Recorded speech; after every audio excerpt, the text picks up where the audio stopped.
Name on the list. उन्हें junior doctors की एक टीम की जरूरत होगी। मैं तुम्हारा भी नाम उसमें ऐड कर दूंगा। कामिनी ये सुनकर बेहद खुश हो गई।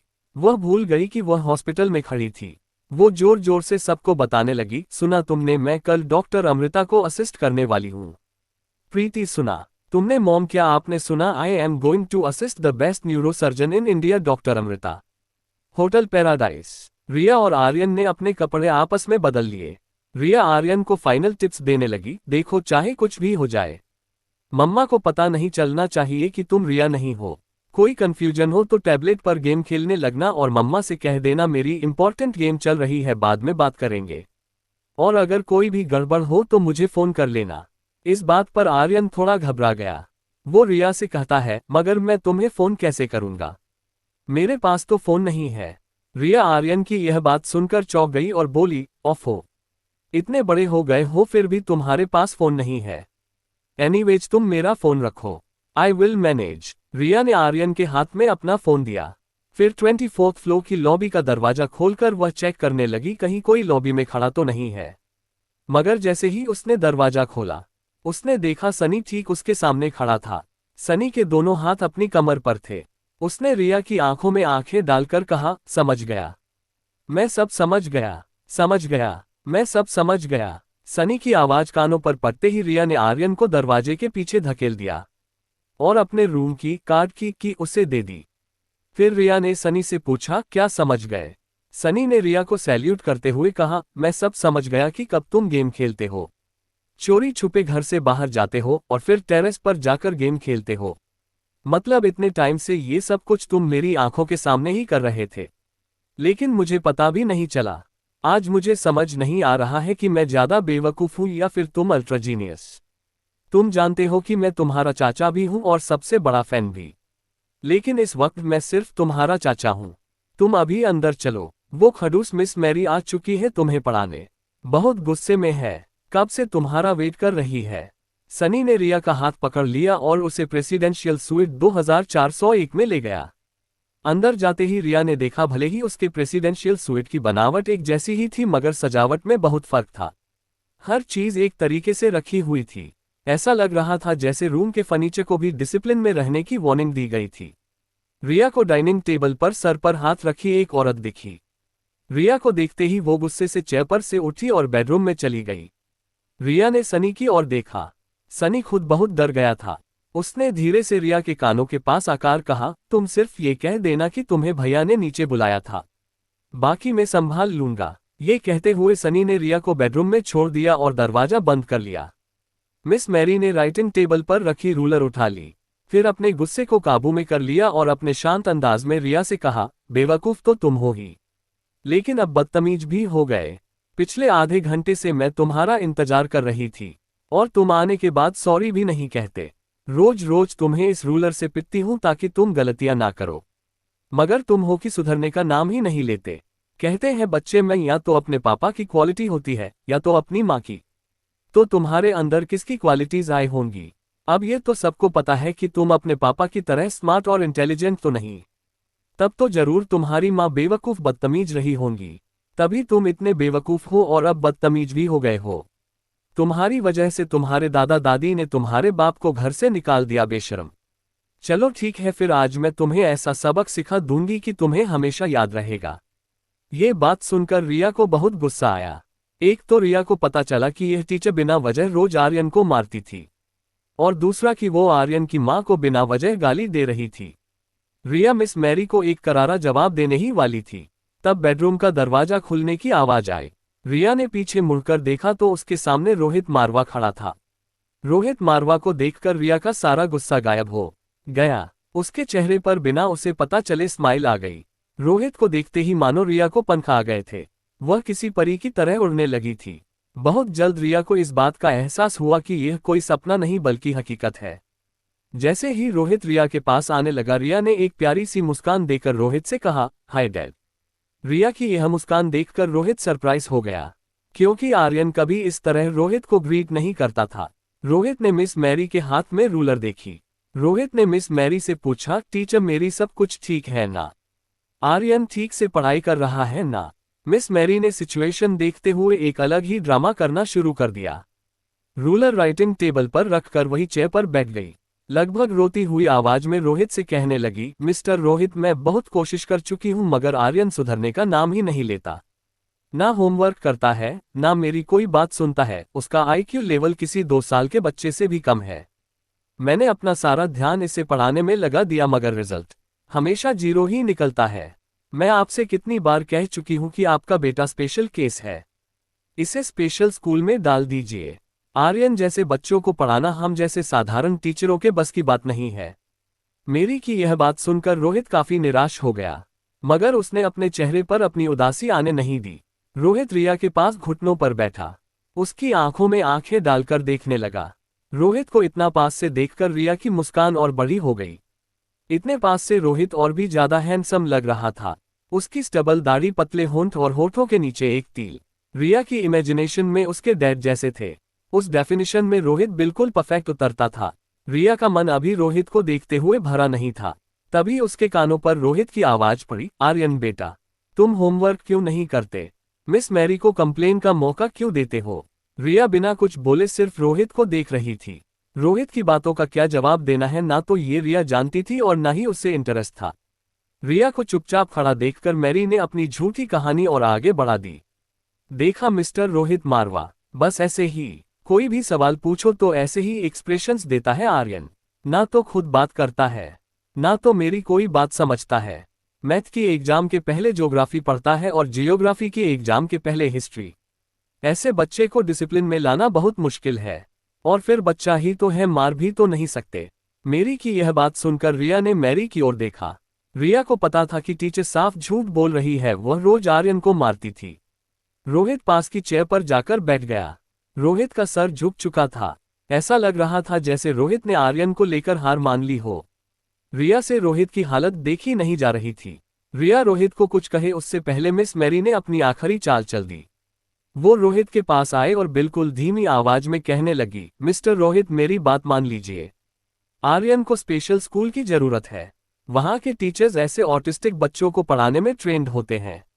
आर्यन उनके अंडर ट्रेन होगा तो बड़ा होकर आप पर बोझ नहीं बनेगा। ऐसी एक स्कूल में मेरा कांटेक्ट है। हमें जल्दी फैसला लेकर आर्यन को वहां भेज देना चाहिए। मिस मैरी की बात सुनकर रिया हैरान हो गई। उसे पता था कि आर्यन एक नॉर्मल बच्चा है, उसे ऐसी स्कूल में जाने की कोई जरूरत नहीं। वह देख सकती थी कि मिस मैरी किसी गहरी प्लानिंग में थी। रिया ने सोच लिया था कि अगर रोहित ने आर्यन का साथ नहीं दिया और मिस मैरी की बात मान ली तो वह अपनी मम्मा को सब कुछ बता देगी, आर्यन को यहां से छुड़ा लेगी और फिर कभी रोहित से नहीं मिलेगी। वह शांत खड़ी रोहित के जवाब का इंतजार कर रही थी। मिस मैरी ने रोहित के कंधे पर हाथ रखकर उसे फिर से पूछा, mister Marwah, I am waiting for your answer. Rohit ने अपने सर से हाथ हटाया और बिना मिस मैरी को देखे जोर से आवाज लगाई, सनी, सनी, यहां आओ। रोहित को इतनी जोर से चिल्लाते सुन सनी दौड़कर बेडरूम में आया। वो घबराकर रोहित से पूछने लगा, क्या हुआ भैया? क्या आर्यन से कोई गलती हुई? सनी रिया की ओर देखने लगा। वो इशारे से रिया को पूछने लगा कि क्या हुआ। उसे डर था कहीं रोहित के सामने आर्यन का गेमिंग वाला राज न खुल गया हो। तभी रोहित ने सनी से कहा, सनी, एक काम करो, मिस मैरी को पूरे साल की फीस दे दो और उनसे कह देना कि अगर वह आर्यन को नहीं पढ़ा सकती तो हम किसी और को ढूंढ लेंगे। कल से यहां आने की कोई जरूरत नहीं। रोहित की यह बात सुनकर मिस मैरी शॉक हो गई। उसने सोचा नहीं था कि रोहित उससे इस तरह बात करेगा। बात को बिगड़ते देख मेरी ने सिचुएशन संभालने की कोशिश की और कहने लगी, मैं मनाली की बेस्ट टीचर हूं। जो मैं नहीं कर सकती वह मनाली की कोई टीचर नहीं कर सकती। बाकी आपको जो ठीक लगता है वह कीजिए। आर्यन आपका बेटा है, लेकिन एज ए टीचर मेरा फर्ज बनता है कि मैं अपने स्टूडेंट की भविष्य के लिए आपको सही सजेशंस दूं। मेरे सजेशन को मानना या ना मानना आपके हाथ में है।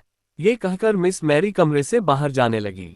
तभी रिया को लगा कि मिस मैरी को इस तरह बिना किसी सजा के जाने दिया तो वह आर्यन जैसा बर्ताव किसी और बच्चे के साथ भी कर सकती है। तो अब एक ड्रामा रिया ने शुरू किया।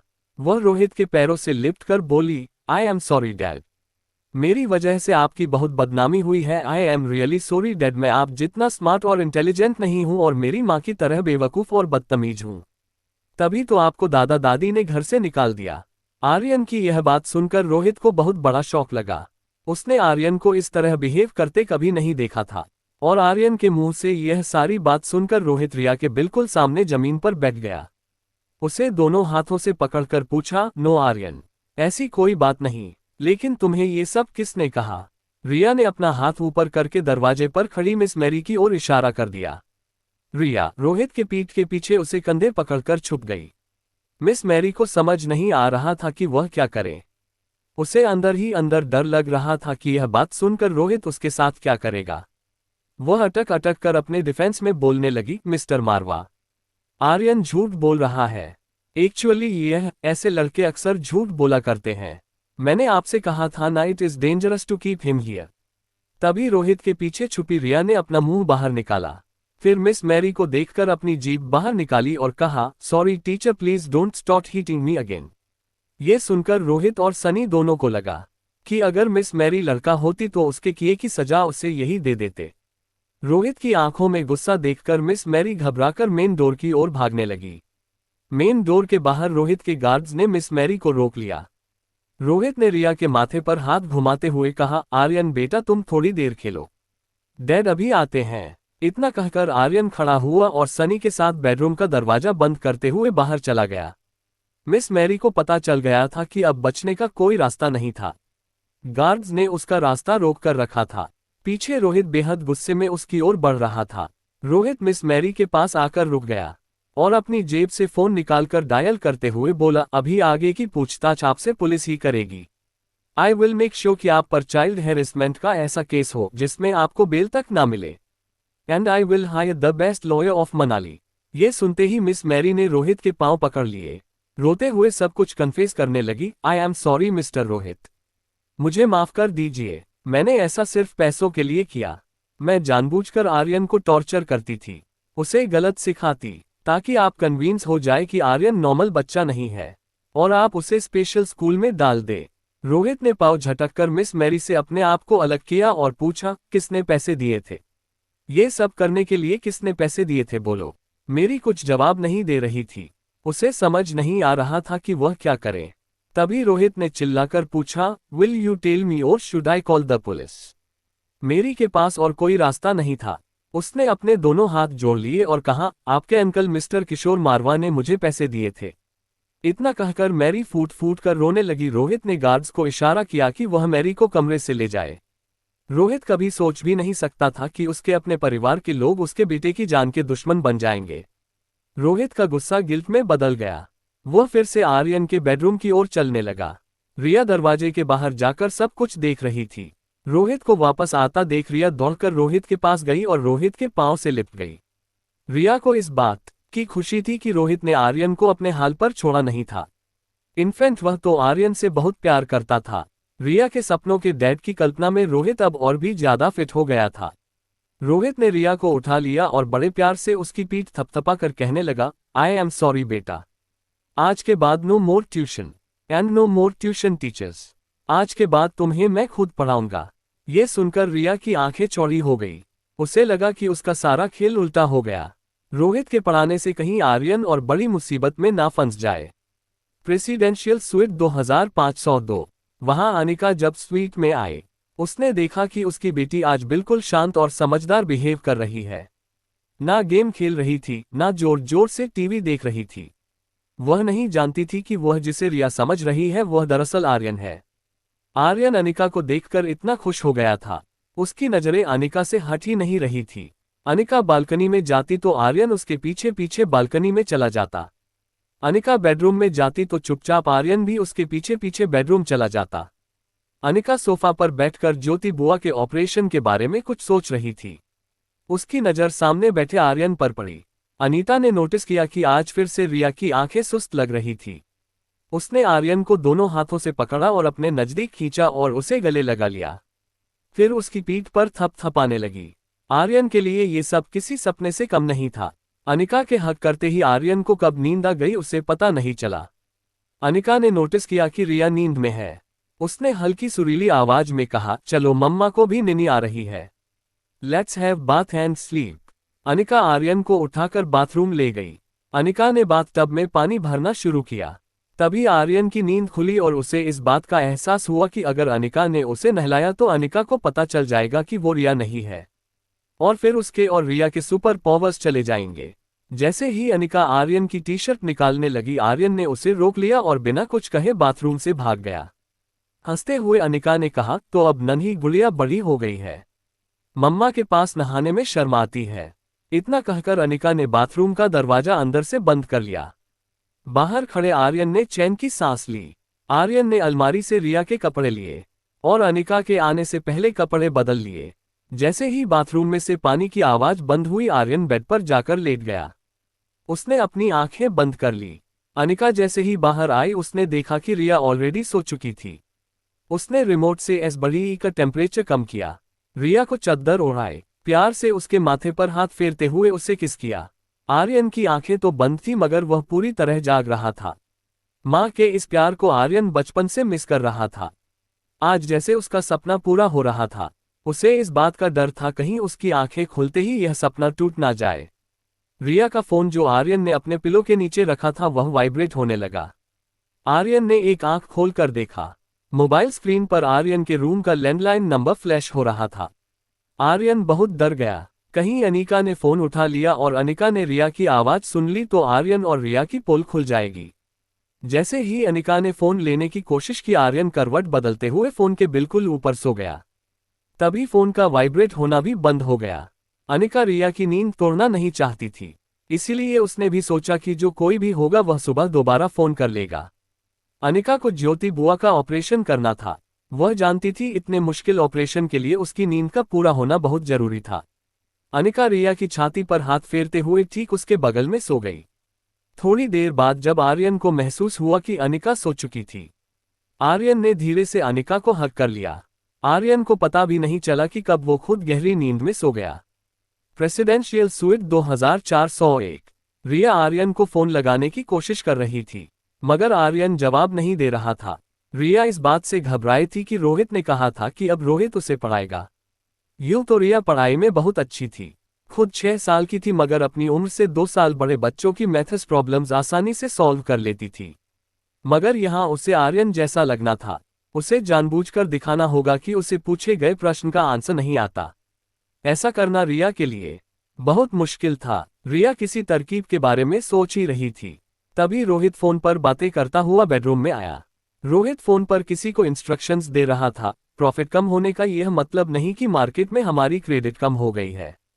मारवा ग्रुप ऑफ कंपनीज अपनी गुडविल पर चलती है, ना कि शेयर मार्केट के उतार चढ़ाव पर।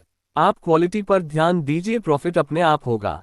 रोहित की भारी आवाज सुनकर रिया का टेंशन एकदम से गायब हो गया। रिया को इस बात का यकीन हो चुका था कि अगर इस दुनिया में उसका कोई डैड था तो वह बस रोहित ही था। रोहित ने फोन काटकर राइटिंग डेस्क के ड्राइवर से जनरल नॉलेज की किताब निकाली। रोहित पन्ने पलटते हुए बेड पर बैठ गया। रिया का ध्यान रोहित पर था। वो रोहित के सामने बीन बैग पर बैठ गई। रोहित ने किताब के पन्ने पलटना रोक लिया। एक हाथ में किताब पकड़कर रोहित ने रिया की ओर देखकर सवाल पूछा, who was the first president of India? Riya ने बिना सोचे जवाब दे दिया, डॉक्टर राजेंद्र प्रसाद। यह जवाब सुनकर रोहित के चेहरे पर एक बड़ी मुस्कान आ गई। रोहित ने कभी यह एक्सपेक्ट नहीं किया था कि इस प्रश्न का जवाब आर्यन सही देगा, और वह भी बिना सोचे। रोहित ने आर्यन की तारीफ करते हुए कहा, excellent, that's a right answer. Well done Aryan. Aryan का नाम सुनते ही रिया को अचानक रियलाइज हुआ कि उसे आर्यन की तरह जवाब देना था। वह हर क्वेश्चन का राइट आंसर नहीं दे सकती, मगर उसे गलत आंसर देने की प्रैक्टिस भी नहीं थी। तभी रोहित ने पन्ना उलटकर एक सवाल पूछ लिया, who is the father of our nation? जवाब मुंह पर होते हुए भी रिया सोचने लगी थी। दरअसल वह ये सोच रही थी कि वह गलत आंसर क्या दे। थोड़ी देर सोचने पर भी रिया को कुछ नहीं सूझा। तभी उसने राइटिंग डेस्क के पास एक बेड देखा। उसने तुरंत रोहित की ओर देख करके जवाब दिया, सचिन तेंदुलकर। जवाब सुनते ही रोहित के चेहरे की मुस्कान गायब हो गई। रोहित ने किताब में छपा महात्मा गांधी का फोटो दिखाते हुए कहा, आर्यन, ये है हमारे father of the nation, Mohandas Karamchand Gandhi. तुम भूल कैसे सकते हो? अब रिया बहुत कंफ्यूज हो गई थी। उसे समझ नहीं आ रहा था कि वह क्या करे। उसने अपनी उंगली दांतों में दबाए और फिर कान पकड़कर रोहित से कहने लगी, हाँ याद था मुझे। आई एम सॉरी, वह मैं दरअसल भूल गई थी। जैसे ही रोहित ने रिया के मुंह से यह सुना वह बेड पर से खड़ा हो गया। आर्यन अपने आप को एक लड़की की तरह एड्रेस कर रहा था। उसे वह दिन फिर से याद आ गया जब आर्यन लेडीज वॉशरूम में गया था। अचानक रिया को अपनी गलती का एहसास हुआ। उसने अपने आप को करेक्ट करते हुए फिर से कहा, सॉरी सॉरी, वह मैं भूल गया था। रोहित ने किताब बंद कर ली। उसे डॉक्टर अग्रवाल की वह बात याद आई, बिन मां के बच्चे कभी कभी ऐसी मानसिक परिस्थितियों का शिकार होते हैं। रोहित को लगा कि मिस मैरी के टॉर्चर की वजह से शायद आर्यन को मानसिक तकलीफ पहुंची थी। वो रिया के पास गया और बीन बाग के बिल्कुल बगल में बैठ गया। रोहित रिया को समझाने लगा, देखो Aryan, I promise you, miss Mary अब वापस कभी नहीं आएगी। मैं जल्द ही तुम्हें किसी अच्छी सी स्कूल में एडमिट करवा दूंगा, वहां तुम अपने जैसे ही प्यारे दोस्त बनाना। ये सुनते ही रिया बड़े प्यार से बोली, डैड अगर आप मेरे साथ हो तो मुझे किसी दोस्त की जरूरत नहीं, लव यू डैड। ये कहकर रिया ने रोहित को हक कर लिया। रिया आंखें बंद करके बोली, क्या आप कभी मॉम को मिस नहीं करते?